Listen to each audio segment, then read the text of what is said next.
اللعين الرجيم بسم الله الرحمن الرحيم الحمد لله رب العالمين والصلاة والسلام على أشرف الأنبياء والمرسلين وعلى آل الطيبين الطاهرين لا سيما بقية الله الأعظم أما بعد فقد قال الله الحكيم في كتابه الكريم بسم الله الرحمن الرحيم وإذا جاءتهم آية قالوا لن نؤمن حتى نؤتى مثل ما أوتي رسل الله الله أعلم حيث يجعل رسالته سيصيب الذين أجرموا صغار عند الله وعذاب شديد بما كانوا يمكرون صلوات محمد وعلى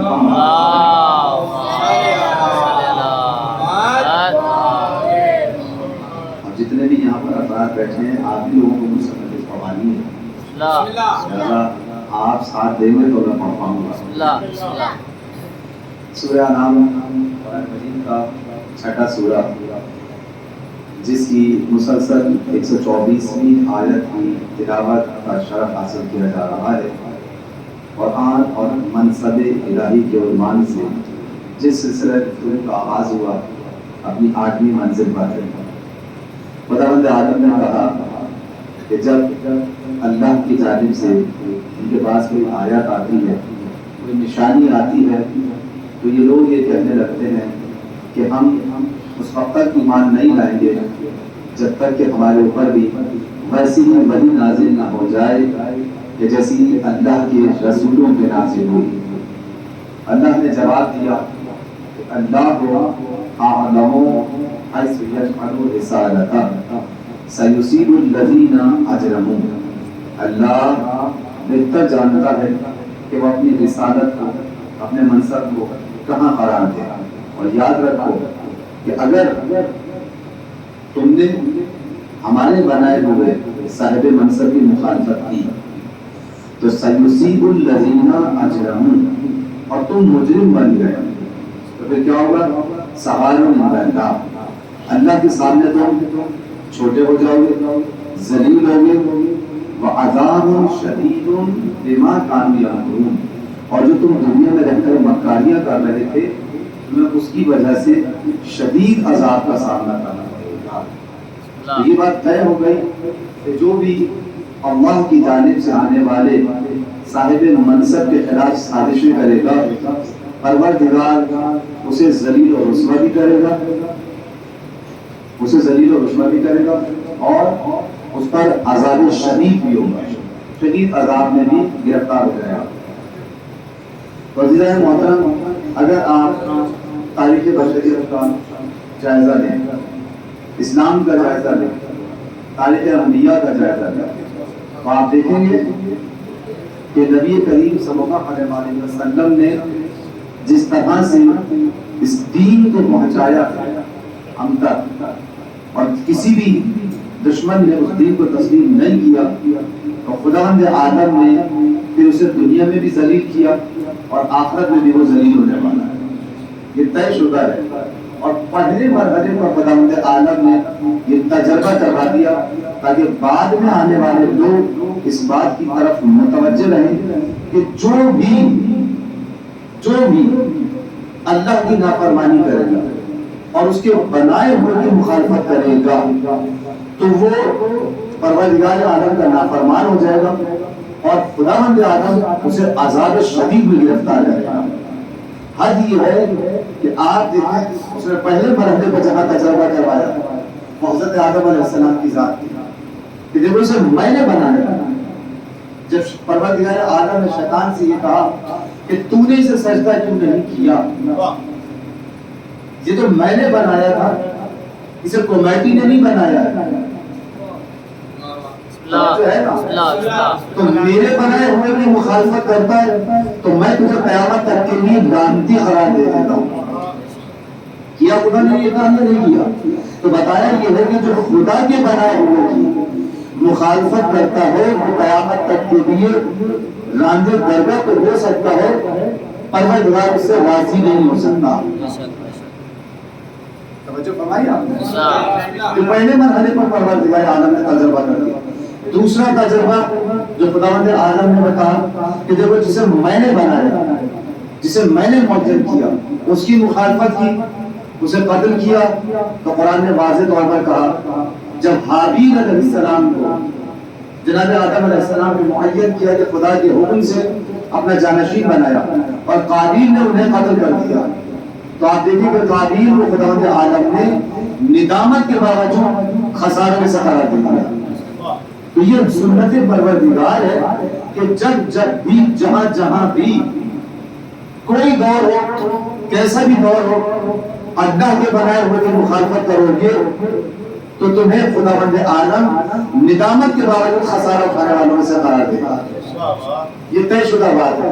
تو اب آپ دیکھیں کہ نبی کریم صلی اللہ علیہ وسلم نے پروردگار عالم کے حکم سے ہم نے اس منزل کی طرف لے کر جا رہا ہوں کہ جہاں پروردگار عالم سے اپنا جانشین مانگا. توجہ ہے نا. آپ دیکھیں کہ مکہ کا سناٹا ہے, رات کی تاریکی ہے, اور جناب فاطمہ بنت اسد سلام اللہ علیہا کون ہے؟ مولا کائنات کی مادر گرامی.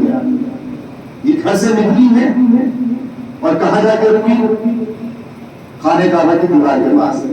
اور جب خانہ کعبہ کی دیوار کے پاس پہنچی تو جملہ سنے کیا کہا بیوی نے, مولا کائنات کی ولادت ہونے والی ہے. تو میں آپ کو بتاؤں کہ دیکھیں کہ یہاں پر آپ کو مادر ابی کی بھی معرفت حاصل ہوگی اور ابی کے بارے میں گرامی کی بھی معرفت حاصل ہوگی. جو جملے بیوی نے کہے ہیں وہاں پہنچ کر وہ سننے کے قابل ہے. کیا کہا؟ یا اللہ. اب دیکھیں یہاں پر میں پہلے وہ تھوڑی سی منظر کشی کر دوں اگر آپ اجازت دیں.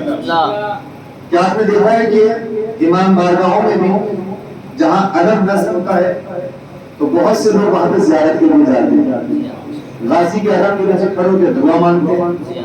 اور آپ دیکھیں کہ کبھی کبھی ایسا ہوتا ہے کہ جس وقت کوئی دعا مانگنے والا موجود نہیں ہوتا, لیکن علم کے ارد گرد یا فاصلے پر بارگاہ کے متولی یا افراد جو وہاں حفاظت کر رہے ہوتے ہیں بیٹھے ہوئے ضرور دیکھ رہے ہوتے ہیں. امام بارگاہ ہوتا ہے نا, علم ہے, علم پاک کو دیکھ رہے ہوتے ہیں. مثال کے طور پہ آپ کو جو متولی ہے, آپ نے علم نصب کیا ہوا ہے, آپ دیکھتے بھی رہتے ہیں سارا دن کہ کبھی کوئی زیارت کی جاتا ہے, کبھی کوئی زیارت کی جاتا ہے. اب ایسے ٹائم پر جب سناٹا ہو اور کوئی آنے والا موجود نہ ہو, اور ایسے میں اگر کوئی خاتون علم کے نیچے آ کے کھڑی ہو جائے تو نامحالہ آپ کی نگاہ اس عورت کے اوپر جائے گی کہ کون خاتون ہے جو اس وقت جہاں کوئی مرد نہیں آتے دعا کے لیے, سمجھ ہے نا, جب مرد نہیں آتے تو یہ خاتون ہوتی کیسے آ گئی, اور وہ بھی مکہ کے ماحول میں. تو پہلے تو یہ سمجھو کہ وہ خاتون کتنی دلیر ہوگی کہ جس نے کسی مرد کی پرواہ نہیں کی اور خانہ کعبہ کی دیوار تک پہنچ گئی. سوچنے کی بات ہے. اچھا بیوی پہنچی ہے تو وہاں پر جو افراد بیٹھے ہوئے تھے جیسے آپ پریشان ہو جاتے ہیں, وہ بھی ایک دم حیران ہوئے کہ اس موقع پر خاتون, اور اب یہ نہیں پتا دور سے کہ ہے کون, یہ تو نہیں پتا چل رہا نا کیونکہ چہرے کا نقاب ہے, بیوی ہے, مادر ابی ہے, لیکن میں یہ سمجھتا ہوں کہ چاروں حشم اور حیبت سے پہچان لے کہ بیوی کون ہے. تبھی تو تاریخ میں نقل کیا کہ بیوی فاطمہ بنت اسد ہے. اگر حیبت نہ ہوتی تو کوئی نہیں پہچان سکتا ہے. اب سب کو دل میں خواہش پیدا ہوئی کہ یہ اتنی محترم خاتون, اتنی معتبر خاتون, یہ آئی کیوں ہے اور کہے کیا رہی ہے. اور جتنے ذہن وہاں کھڑے تھے, جتنے دماغ وہاں پہ موجود تھے, جتنے کان وہاں موجود تھے, وہ سب کے سب متوجہ ہوئے کہ دیکھیں یہ بات کیا کرتی ہے, یہ دعا کیا کرتی ہے. ایسے ہی ہے. اب بیوی نے آ کے دیکھیں جملے کہنا شروع کیے, یا اللہ میں تجھ پر ایمان رکھتی ہوں. توجہ ہے, خانہ کعبہ کی دیوار سے مسمی بھری ہے, توجہ ہے، بدن بیوی کا کعبے کی دیوار سمجھ ہے اور کہہ رہی ہے کہ پروردگار میں تجھ پر ایمان رکھتی ہوں، تیرے رسولوں پر ایمان رکھتی ہوں، تیری کتابوں پر ایمان رکھتی ہوں، تیرے نبیوں پر ایمان رکھتی ہوں، تو اس مولود کے صدقے میں جس کا وجود میرے وجود سے ظاہر ہونے والا ہے، اس کے صدقے میں میری مشکل کو آسان کر دے۔ توجہ فرمائی آپ نے بیوی کے یہ جملے، اور بیوی نے یہ دعا مانگی۔ تاریخ یہ کہتی ہے، سننے والوں نے اور دیکھنے والوں نے یہ دیکھا، اس کا مطلب ہے کہ بیوی نے اتنی بلند آواز سے دعا مانگی، نبی تو نہ کوئی تاریخ میں کہ ہر ایک نے سن لیا کہ بیوی نے کیا دعا مانگی ہے۔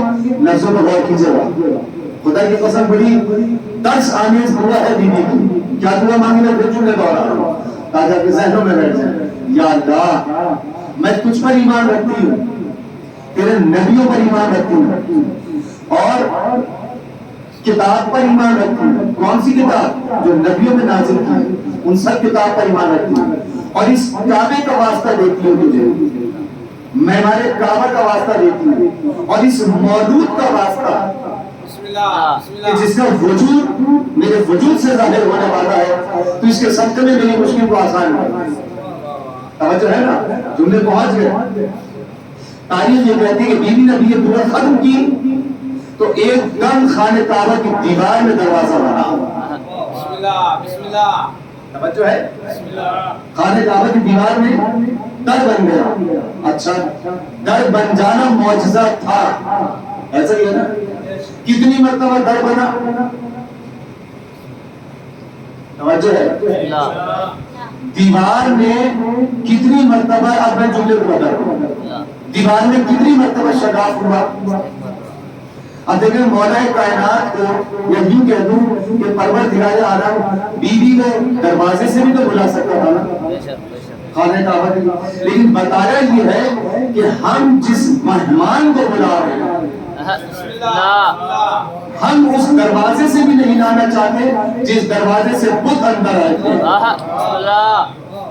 توجہ ہے نا، اس لیے دیکھیں دروازے خانہ کعبہ کے اندر بت رکھے ہوئے، اور بت آئے کہاں سے ہیں؟ دروازے سے آئے۔ تو پروردگار عالم نے کہا کہ ہم حیدر کو بلا رہے ہیں تو در بھی نیا بنائیں گے۔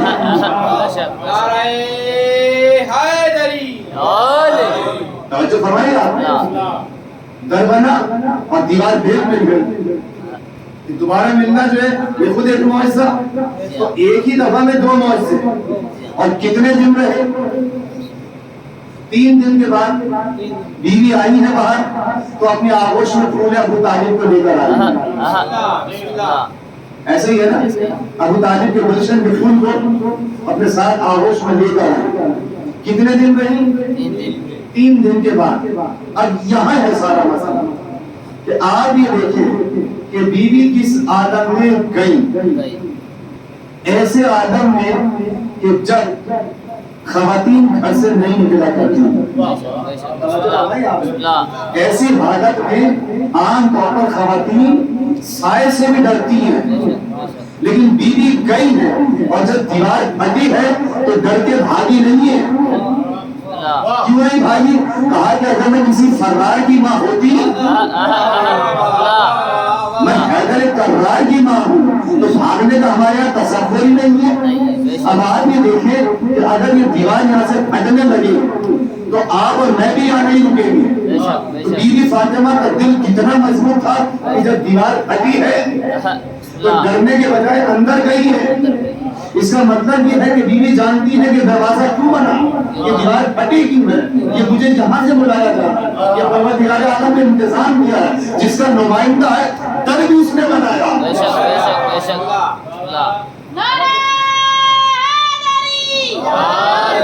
تب بھی اس نے بنایا اور اس اہتمام کے ساتھ بلایا۔ اچھا گئی تو کوئی تاریخ بشریت، کوئی تاریخ اسلام مجھے دکھا دو، چھوٹے سے چھوٹی تاریخ جس میں یہ لکھا ہو کہ جب فاطمہ بنت اسد گئی تھی تو بچے کے کپڑے اپنے ساتھ لے کر گئی تھی، کھانا اپنے ساتھ لے کر گئی تھی، 3 دن کے بعد آئی ہے. بتاؤ جناب فاطمہ بنت اسد کی خدمت کس نے کی؟ کھانا کہاں سے آیا؟ کپڑے علی کے کہاں سے آئے؟ اس کا مطلب یہ ہے کہ بتا دیا کہ دیکھو جس کے جہاں کا بچہ آ رہا ہے، جس کا نمائندہ آ رہا ہے، انتظام بھی وہ کرے گا. ہاجرہ وہاں سے آئیں گی، سارا وہاں سے آئیں گی. توجہ فرمایا کہ بیوی بھی وہاں سے آئی ہے، کپڑے بھی وہیں سے آئیں گے، غذا بھی وہیں سے آئے گی.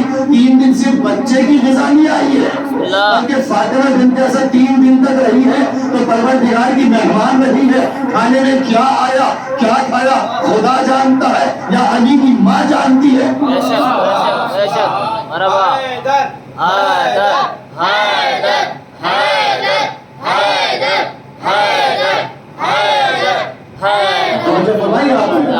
تو بات دیکھیں کہ جناب فاطمہ بنت اسد آئی ہیں. اچھا جب آ گئے تو کتنے دن کے بعد آئی؟ 3 دن کے بعد. 3 دن کے بعد. 3 دن تک کوئی تاریخ نہیں کہتی کہ علی نے خانہ کعبہ میں آنکھیں کھولی. بے شک نہیں کھولی نا. کہاں کھولی آنکھیں آگے؟ جیسے ہی بیوی فاطمہ بنت اسد آئی ہیں تو پیغمبر اسلام خانہ کعبہ کے دروازے پر موجود. اچھا نبی بھی توجہ کیجیے گا، نبی جب آئے ہیں تو خانہ کعبہ کے دروازے پہ نہیں گئے. جانتے ہیں کہ علی کی ماں گئی کہاں سے اور آئے گی کہاں سے؟ توجہ ہے نا. تو جانتے ہیں کہ دروازہ دوبارہ کھلے گا، جہاں سے فاطمہ گئی ہے اسی راستے سے واپس بھی آئیں گی. اچھا آواز یہ دیکھیں، یہاں پہ ایک سوال. ہر جملہ ایک فضیلت ہے. توجہ کیجیے کہ ہر جملہ ایک فضیلت ہے. خدا کی قسم آپ دیکھیں کہ جب بیوی گئی ہے اور دروازہ بند ہو گیا، یوں کہ حضور دیوار مل گئی، تو جو سارے کے سارے بیٹھوں میں دیکھ رہے تھے ان میں ہلچل مچ گئی. یہ کیا ہوا؟ ایک خاتون آئی تھی، دیوار پھٹی ہے، بیوی اندر چلی گئی، دروازہ بند ہو گیا. پورے مکے کے اندر ہنگامہ ہو گیا. یہ کیا ہو گیا؟ یہ کیسا معجزہ ہو گیا؟ بیوی آئی تھی، اندر چلی گئی، دیوار بند ہو گئی، کھولو تاکہ مر نہ جائے اندر. گھبرا گئے، پریشان ہو گئے. لوہار کو بلاؤ تاکہ تالا توڑے، دروازہ کھولے. اور تاریخ یہ کہتی ہے کہ لوہار آئے، تالا کھولنے کی کوشش کی گئی، لیکن یہ تالا آج اللہ کے حکم سے کھلے گا نہیں. یعنی آج نہ آگ نے اپنا اثر کیا، نہ اوزار نے اپنا اثر کیا، نہ لوہار کی لوہاری کام آئی. یعنی اس کا مطلب یہ ہے کہ پروردگار بتانا یہ چاہتا ہے جس در کو ہم بند کر دیں اسے کوئی کھول نہیں سکتا، اور جسے ہم کھولیں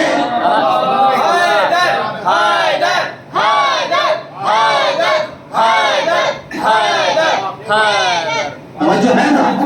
اچھا پورے مکہ کے اندر ہنگامہ بچا ہوا اور سارے لوگ جنہیں نہیں پتا تھا وہ بھی جمع ہو کے آ گئے. آؤ تو آؤ دیکھیں تو صحیح کیا ہو گیا. سارا مکہ جمع ہو گیا، ہنگامہ کھڑا ہو گیا پورے مکہ کے اندر. چلو چل کے دیکھیں تو معجزہ ہو گیا. ایک خاتون گئی تھی، ہر ایک کی زبان پر ہے کہ کون خاتون ہے، کون گیا ہے. فاطمہ بنت اسد ہے، ابو طالب کی زوجہ ہے. میں کہوں گا سارا مکہ جمع ہو کر آ گیا، نہیں آئے تو ابو طالب نہیں آئے. کوئی تاریخ دکھا دو کہ جہاں میں لکھا ہو کہ ابو طالب پریشان ہوئے ہو یا پریشان ہو کر آ گئے ہو. میں کہوں گا ہے ابو طالب آپ کو کیا اپنے بچے کی فکر نہیں ہے، کیا آپ کو اپنی زوجہ سے محبت نہیں ہے، آپ کیوں نہیں آتے؟ کہ اگر میری مرضی کے خلاف گئی ہوتی تو میں ڈھونڈنے نکلتا کہ کہاں گئی ہے. مجھے معلوم ہے کہ جس نے بلایا ہے وہی انتظام بھی کرے گا. گھبراتا تو وہ ہے کہ جسے علم نہ ہو. اور 3 دن کے بعد بھی آپ دیکھیں آئے تو ابو طالب نہیں آئے، پیغمبر آئے ہیں. ابو طالب آج بھی نہیں آتے کہ جس کا وصی آ رہا ہے،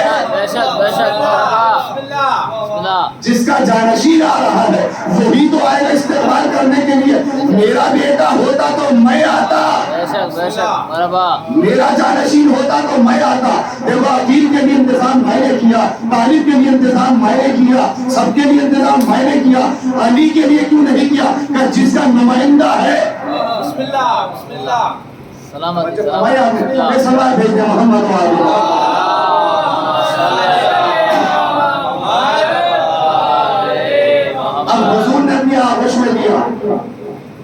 کھول دی. توجہ ہے نا. اچھا بات یہ دیکھیں کہ جب آپ کی آغوش میں آ کے چھوٹا سا بچہ آنکھیں کھولے تو کتنا پیارا لگتا ہے. ایسا لگتا ہے کہ جیسے 14 قمر روشن ہو گیا, جیسے زندگی مل گئی ہو, جیسے نور آنکھوں میں آ گیا ہو, جیسے کشش ہماری آنکھوں میں آ گئی ہو, جیسے پھول کو خوشبو مل گئی ہو. تو یاد رکھو کہ جب ہمارے بچوں کے اندر اتنی خوشی ہوتی ہے اور اتنی کشش ہوتی ہے, تو جہاں رسول نے اپنے علی کو اپنے ہاتھوں میں دیکھا اور یہ دیکھا ہوگا کہ ابھی تک علی نے آنکھیں نہیں کھولی, اب آنکھیں کھولی ہیں.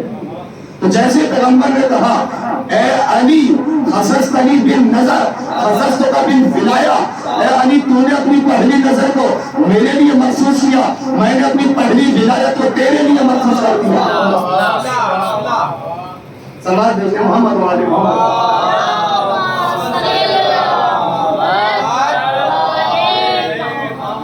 فرمائی آپ نے.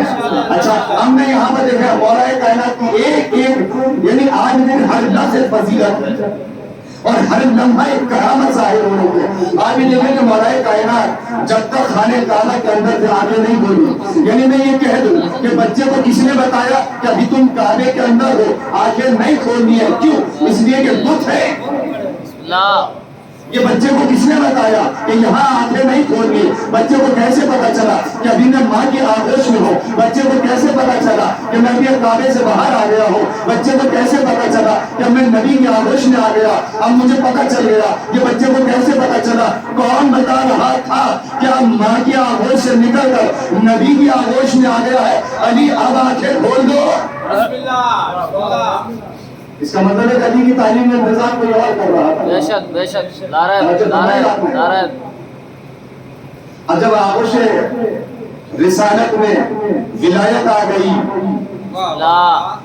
توجہ فرمائی آپ نے, آغوش رسالت میں ولایت آ گئی, تو اب آپ پیغمبر اسلام نے کہا, دیکھ کر خوش ہوئے. علی نے کہا کہ یا رسول اللہ کچھ پڑھوں؟ کچھ پڑھوں؟ تو کہیں تو توریت پڑھوں, کہیں تو انجیل پڑھوں, کہیں تو زبور پڑھوں, اور کہیں تو قرآن پڑھوں.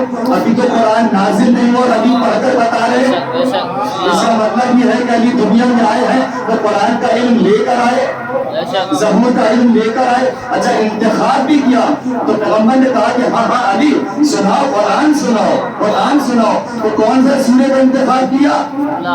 سورہ مومن کا انتخاب کیا. میں کہوں گا اے علی سورہ مومن کا انتخاب کیوں کیا کہ امیر المومنین بن کر آیا ہو؟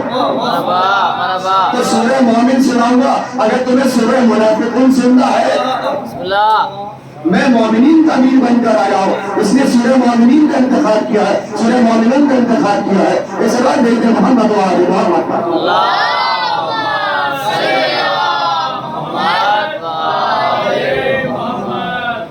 اچھا جسے فضیلت نہیں ماننی ہوتی ہے نا وہ انکار کرتا ہے. ایسا ہی ہے. آپ دیکھیں آپ محنت کرتے ہیں, آپ زحمت کرتے ہیں, میں آپ کی برابری نہیں کر سکتا تو کروں گا کیا؟ میں اس واقعے کا انکار کر دوں گا. یہ ہر بار دشمن کا کہ جب مقابلہ نہیں کر پاتا, اور تاریخ کے اندر جہاں جہاں بھی تاریخ نے مست کیا اور قلم نے خیانت کار قلم نے قلم چلایا تو وہاں فضیلتوں کا انکار کیا گیا, وہاں فضیلتوں کا انکار کر دیا. مثال کے طور پر دیکھا کہ بھائی کہنے لگے کہ علی کی یہ کوئی فضیلت نہیں ہے, اس لیے کہ کسی کے بس میں تھوڑی یہ پیدا ہونا, یہ تو اللہ کی مرضی ہے کہاں کسے کب پیدا کر دے اور کہاں کب موت آ جائے. یہ تو اتفاق تھا کہ بی بی وہاں پہنچ گئی اور کعبے کی دیوار کھلی اور بیوی اندر چلی گئی اور علی کی ولادت ہو گئی. یہ تو اتفاق ہے. میں نے کہا اچھا بہت اچھی بات کہی آپ نے, اتفاق ہے. میں نے کہا تو اگر یہ اتفاق ہے تو یہ بتاؤ کہ بیوی کا چلے جانا اتفاق ہے, مان لیا, لیکن کیا کعبے کی دیوار کا کھل جانا بھی اتفاق تھا؟ اور اگر کعبے کی دیوار کا کھل جانا اتفاق ہے تو کیا بیوی کا اندر چلے جانا بھی اتفاق تھا؟ اور اگر اندر چلے جانا اتفاق تھا تو پھر بعد میں دیوار کا مل جانا کیا یہ بھی اتفاق تھا؟ اور پھر اگر یہ بھی اتفاق ہے تو بتاؤ جو ہاجرہ آئی ہے کیا وہ بھی اتفاق تھا؟ کیا سارا آئی ہے کیا وہ بھی اتفاق تھا؟ کیا مریم آئی ہے کیا وہ بھی اتفاق تھا؟ اور پھر 3 دن تک لوہار سے دروازہ نہیں کھلا کیا یہ بھی اتفاق تھا؟ توجہ فرمائی آپ نے. ابو طالب 3 دن تک نہیں آئے کیا یہ بھی اتفاق تھا؟ سارا مجمع جمع ہو رہا تھا کیا یہ بھی اتفاق تھا؟ اور 3 دن کے بعد اگر آئے تو پیغمبر آئے تو بتاؤ کیا پیغمبر کا آنا بھی اتفاق تھا؟ اگر یہ سارے اتفاقات ہیں تو پھر شکر مانو علی کی زندگی کو دیکھو کہ جس کے آنے میں اتفاقات اتنے معجزات میں بدل جاتے ہیں. تو ابھی جس کا اختیار نہیں ہے تو پروردگار عالم نے ہر لمحے کو کرامت بنا دیا, ہر لفظ کو فضیلت بنا دیا. تو جہاں علی کی فضیلت چلے گی تو شب ہجرت جب پیغمبر کے بستر پر سوئے گا تو پروردگار عالم کی مرضی کو حاصل کر لے گا. اور جب احد کے میدان میں جب خندق کے میدان میں علی کا اختیار چلے گا اور تلوار چلے گی تو ایک ضربت ثقلین کی عبادت سے افضل ہو جائے گی. ایک سوال بھیجے محمد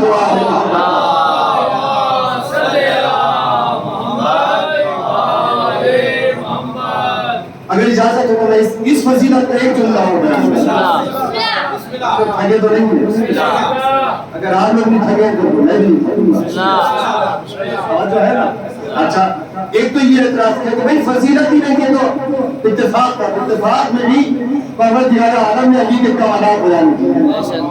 پھر کہنے لگے اس سے بھی بڑا جاہلانہ اعتراض, اور وہ کیا تھا کہ جناب فاطمہ بنت اسد جو گئی تھی معذاللہ وہ بتوں سے دعا مانگنے گئی تھی. سنا بندے بھائی, وہ بتوں سے دعا مانگنے گئی تھی. میں نے کہا بڑی خوبصورت بات کہی آپ نے جاہل مولانا صاحب, توجہ تو فرمائے ذرا. فاطمہ بنت اسد کی دعا تو پڑھے. دعا میں کہا کیا ہے؟ پروردگار میں تیرے رسولوں پر ایمان لائی, میں تیرے نبیوں پر ایمان رکھتی ہوں, میں تجھ پر ایمان رکھتی ہوں, تیری کتابوں پر ایمان رکھتی ہوں. اس بیت کا واسطہ,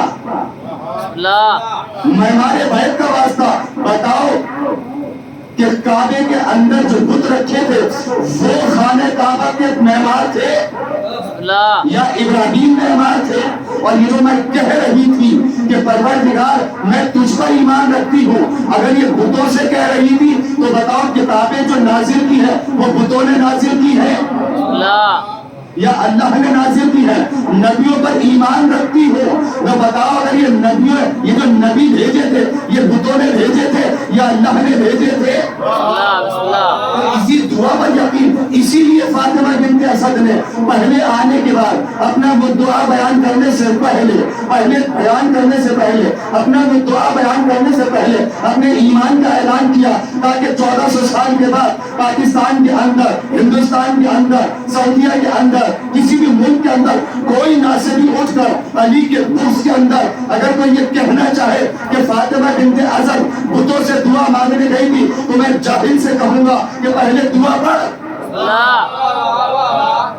فاطمہ بنت اسد کے جملے پڑھو. کہا کیا ہے کہ اے پروردگار, تو بتاؤ اگر پروردگار ان بتوں کا نام ہے تو تمہارا پروردگار کیا کرتا ہے؟ یہ کتابیں اللہ نے نازل کی ہے یا بتوں کی طرف سے آئی ہے؟ یہ نبی اللہ کی جانب سے آئے ہیں. تو فاطمہ بنت اسد نے 1400 سال یعنی قیامت تک کے لیے جواب دے دیا کہ میرا ایمان پہچانو, اگر میں مومن ہوں تو میرا شوہر بھی مومن ہے. فاطمہ بنت اسد نے صرف اپنے ایمان کا اعلان نہیں کیا بلکہ کل ایمان کے بعد کا بھی اعلان کر دیا. اس بات دیکھتے محمد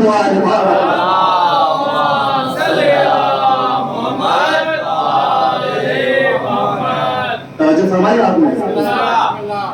ان بتوں سے مانگنے گئی, کتنا موٹا سا اعتراض ہے. اچھا, اور جب جناب فاطمہ بنت اسد نے مولا کائنات کو جھولے میں لٹا دیا, جب جھولے میں لٹایا تو عرب کے دستور کے مطابق اس کی اشتہار کو لایا گیا. توجہ ہے؟ اس اشتہا کو لایا گیا جسے کیا کہا جاتا تھا کہ اس کے ذریعے نسب پہچانے جاتے ہیں کہ اگر یہ کھا گیا تو پتہ چل جائے گا کہ بچہ صحیح نہیں ہے، اور اگر چھوڑ دیا تو پتہ چل جائے گا کہ بچہ جائز البلد ہے۔ ایسا ہی ہے۔ اب آپ دیکھیں کہ مولا کائنات جھولے میں ہے اور وہ اشتہا قریب آیا، اور جیسے بھی قریب آیا تو علی نے جھولے میں بسم اللہ بسم اللہ بسم اللہ جھولے ہی میں کہا تو آ تو صحیح قریب، خیبر تو بعد میں دکھاؤں گا، احد تو بعد میں دکھاؤں گا، خندق تو بعد میں دکھاؤں گا، تمہیں خندق یہی دکھا دیتا ہوں۔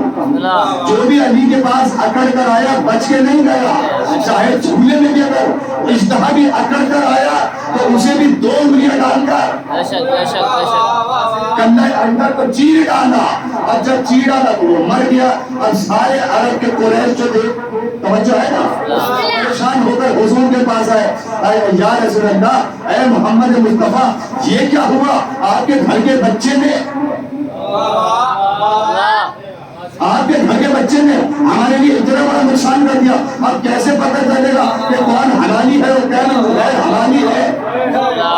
تو نبی نے کتنا خوبصورت جواب دیا، کیا پریشان کی ہوتے ہو؟ علی نے تو فیصلہ کر دیا۔ کیا فیصلہ کر دیا کہ اگر یہ کل کو مر جاتا، یہ اشتہا کل مر جاتا، تو پھر تمہاری نسلوں کا کیسے پتا چلتا کہ کون حلالی ہے، کون جائز ہے اور کون ناجائز ہے؟ آج میں تمہیں بتا رہا ہوں، اب تک تمہارے درمیان یہ اشتہا تمہیں بتاتا تھا، لیکن اب میں تمہیں بتا رہا ہوں، آج کے بعد یاد رکھو، جس کے دل میں علی کی محبت ہوگی وہ جائز ہوگا۔ فرمایا آپ نے بھیج دے محمد و آل محمد۔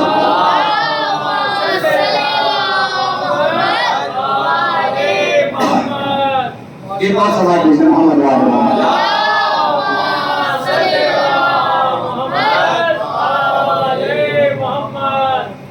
بس میرا دل چاہتا ہے کہ میں ایک بات کا چھوٹا سا اور بیان کر کے آپ کو ایک سوال کر پہنچاؤں۔ بڑا خوبصورت بات ہے جو میں چاہتا ہوں کہ آپ لوگوں کی خوبصورت سماعتوں کی نظر کریں۔ نبی کریم صلی اللہ علیہ وسلم بیٹھے ہوئے ہیں اور مولا کائنات صاحب دونوں بیٹھے ہوئے بات کر رہے ہیں۔ کیا دیکھا کہ شہد کی مکھی آئی، شہد کی مکھی، ٹھیک ہے نا، شہد کی مکھی آئی اور آنے کے بعد پیغمبر کا طواف کرنے لگی۔ سن رہے ہیں؟ پیغمبر کا طواف کرنے لگی۔ مولا کائنات نے دیکھا کہ شہد کی مکھی جو ہے وہ طواف بھی کر رہی ہے اور حضور سے باتیں بھی کر رہی ہے اپنی زبان میں۔ جب سلیمان پرندوں کی زبان سمجھتے ہیں یہ تو فخر سلیمان ہے۔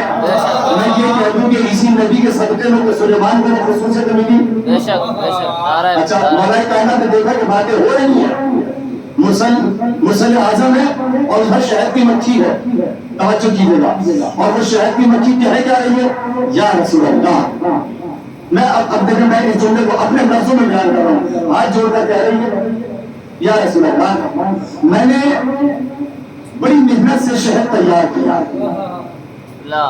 اور دیکھیں میں بھی اپنے چھتے کا یاسوب ہوں، اور جو آپ کی امت کا یاسوب ہے، توجہ ہے نا، یاسوب کسے کہتے ہیں یہ بھی سمجھنا ہے۔ یاسوب بادشاہ کو کہتے ہیں، یاسوب اس مکھی کو کہا جاتا ہے جو چھتے کے اندر بادشاہ کی حیثیت رکھتا ہے، توجہ ہے نا، اور اس کا کام یہ ہے کہ آپ دیکھیں کبھی کبھی چھتے کے قریب جا کے دیکھیں تو آپ دیکھیں گے کہ وہاں پر کچھ مکھیوں کے سر کٹے ہوئے پڑے ہوئے ہوتے ہیں، توجہ ہے نا، یہ کیوں سر توڑ کے نیچے پھینک دیے گئے؟ اس وجہ سے کہ انہوں نے ناجائز پھولوں سے، گندے پھولوں سے رس لیا، گندے پھولوں سے رس لیا، اور جب یہ لے کر آئے تو ان کے منہ سے بدبو پیدا ہو رہی تھی۔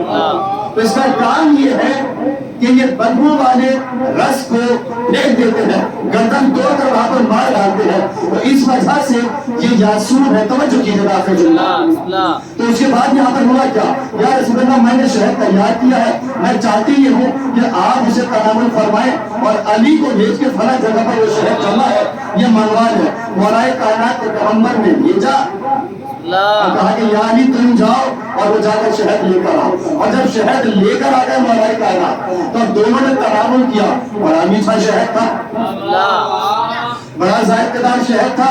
اب وہ مکھی سے پوچھا, یا رسول اللہ نے کیا پوچھا کہ تم یہ تو بتاؤ کہ یہ اتنا میٹھا شہد تم بناتی کیسے ہو, یہ ہوتا کیسے ہے میٹھا. اب جملہ سنیے گا کس نے کہا کیا جواب, کہا یا رسول اللہ ہم جب مختلف پھولوں سے رس کو چوستے ہیں اور ہزاروں کلومیٹر سینکڑوں کلومیٹر ہم سفر طے کرتے ہیں, اچھے اچھے پھولوں کا انتخاب کرتے ہیں, کبھی گندے پھول میں نہیں بیٹھتے. توجہ ہے کہ کبھی گندے پھول میں نہیں بیٹھتے, اور اس پھول کا رس انتخاب کر کے ہم جب لے کر آتے ہیں اپنے منہ کے اندر سے حفاظت سے رکھتے ہیں. اور یہ میٹھا کیسے ہوتا ہے, کہ یہ ہوتا تو بہت کڑوا ہے, لیکن جیسے ہی پروردگار عالم کی ہم پر وحی نازل ہوتی ہے کہ اگر اسے میٹھا کرنا چاہتے ہو, لوگوں کے لیے شفا کرنا چاہتے ہو, تو محمد و آل محمد پر صلوات پڑھو, یہ میٹھا ہو جائے گا. بس ہم صلوات پڑھتے ہیں تو یہ شہد آپ کی اہل بیت کے محبت کے صدقے میں پروردگار اسے میٹھا کر دیتا ہے اور اسے شفا یاب کر دیتا ہے. تو بس یاد رکھو, جن اہل بیت کی محبت کے صدقے میں مکھی کا شہد میٹھا ہو جائے, شفا یاب ہو جائے, تو اس کی محبت اگر دل میں اتر جائے تو انسان حلال زیادہ ہو جاتا ہے. اے سلام بھیج دے محمد.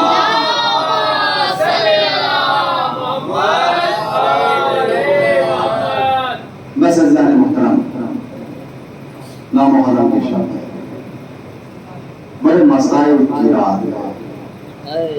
حسین عاشور کے دن جب سب اصحاب شہید ہو گئے نا, جناب قاسم بھی شہید ہو چکے اور محمد کی لاشیں بھی خیموں میں آ چکے, اور جناب قاسم کا لاشا پامال ہو چکا. پامال اسم عجیب مرحلہ تھا کہ جناب عباس کی بھی شہادت ہو چکی ہے, اور جناب اکبر ہاتھ جوڑے پڑھنے باپ کے سامنے, بابا مجھے پیغمبر دے کی اجازت دے دیجیے. کہا بیٹا تم بھی مجھے تنہا چھوڑ کر جانا چاہتے ہو, بیٹا قاسم تم تو صورت و سیرت میں میرے نانا کی شبیہ ہو, جب بھی میرا دل چاہتا ہے نا کہ میں اپنے نانا کی زیارت کروں, تو بیٹا اکبر میں تمہیں اپنے سامنے کھڑا کر کر اپنے نانا کی زیارت کرتا ہوں. اے اکبر اگر تم جانا ہی چاہتے ہو تو اچھا جاؤ بیٹا, اپنی ماں سے اجازت لو. علی اکبر ماں کے پاس آئے اور آنے کے بعد ماں کے سامنے ہاتھ جوڑ کر کھڑے ہو گئے. اے مادر گرامی مجھے بھی اجازت دے دیجیے. ماں نے کہا بیٹا اکبر آج تک اس ماں نے اپنے بیٹے کو مرنے کے لیے بھیجا ہے, میں نے تجھے نہیں پالا. جاؤ بیٹا اپنی پھوپھی زینب عالیہ کے پاس جاؤ, ان سے اجازت مانگو. بی بی کے پاس آئے, اے پھوپھی اماں مجھے بھی اجازت دے دیجیے. جناب زینب نے ایک مرتبہ اکبر کو اپنے سینے سے لگا لیا. بیٹا اکبر تجھے کس دن سے اجازت دے دو. اچھا اے پھوپھی آپ یہ بتائیے کہ آپ کو میں زیادہ عزیز ہوں یا میرا بابا حسین زیادہ عزیز ہے. یہ بتائیے کہ اگر کل کربلا میں, اگر کل روز محشر سیدہ طاہرہ نے بی بی فاطمہ زہرا نے آپ سے پوچھ لیا اے زینب تجھے علی اکبر عزیز تھا, اے میرا حسین عزیز نہیں تھا, بس یہ سننا تھا کہ اچھا بیٹا خدا حافظ, اچھا بیٹا خدا حافظ. علی اکبر چلے میدان کی طرف. تاریخ کربلا یہ لکھتی ہے کہ جب علی اکبر خیمے سے نکلے ہیں نا, اس انداز سے نکلے تھے کہ جیسے بڑے گھر سے جنازہ نکلتا ہے. علی اکبر سوار ہو کر چلے محلہ محلہ. حسین کہتے تھے اے بیٹا علی اکبر ذرا ٹہر ٹہر کے جا, ذرا ٹہر ٹہر کے جا. بابا آپ نے تو مجھے رخصت کر دیا تھا پھر کیوں پیچھے چلے آ رہے ہیں؟ حسین نے سینے پر ہاتھ رکھ کر کہا بیٹا علی اکبر اگر تیری بھی تم جیسی اولاد ہوتی تو میں پوچھتا کہ بیٹے کا داغ کتنا بڑا ہوتا ہے، ارے کس دل سے تجھے رخصت کرو۔ بس علی اکبر گئے اور زین سے زمین پر آئے، میں نے جملوں کو مختصر کیا، السلام علیک یا ابتا، اے بابا خدا حافظ، سلام کیا، زین سے زمین پر سنبھل نہ سکے، زمین پر آئے، سینے میں برچھی کا پھن لگا ہوا ہے، حسین بڑھے اپنے علی اکبر کو تلاش کرتے ہوئے، اے علی اکبر بیٹا آواز دو، علی اکبر آواز دو، آواز دی تو کیسے دے، ارے جس کے سینے میں ہے برچھی کا پھن لگا ہو وہ بیٹا کیسے آواز دے؟ نہ جانے حسین کس طرح گرتے پڑتے ہیں، پہنچے ہیں علی اکبر کے لاشے پر، علی اکبر کے لاشے پر، علی اکبر کا سر اپنے زانوں میں رکھا، بیٹا کیسا محسوس کر رہے ہو؟ بابا ارے میرے سینے میں ہے برچھی کا پھن ہے جو درد کرتا ہے۔ اب حسین نے امتحان کو دیکھے، علی اکبر کے سینے پر برچھی کے پھن پر ہاتھ مارا اور ہاتھ جو کھینچا ہے تو علی اکبر کے کلیجہ برچھی کے پھن میں الجھا ہوا نکلا۔ سيعلم الذين ظلموا أي منقلب ينقلبون۔ بارے ہماری اس قلیل سی عبادت کو اپنی بارگاہ میں قبول فرما۔ پروردگار عالم کے چاہتے معصومین علیہ السلام جتنے بھی مومنین یہاں پر تشریف فرمائے، پروردگار ان کی توفیقات خیر میں اضافہ فرما، ان کی جان مال عزت و آبرو کی حفاظت فرما۔ پروردگار جہاں کہیں بھی دنیا بھر میں عزاداری ہو رہی ہے، ان سب جوانوں کی تمام مومنین کی جان مال عزت و آبرو کی حفاظت فرما۔ پروردگار امام زمان علیہ السلام کے قلب ناظرین کو ہم سے راضی خوشنود فرما۔ پروردگار اپنی حجت آخر امام زمان علیہ السلام کے ظہور میں تعجیل فرما۔ ربنا تقبل منا انک انت السمیع العلیم وعلم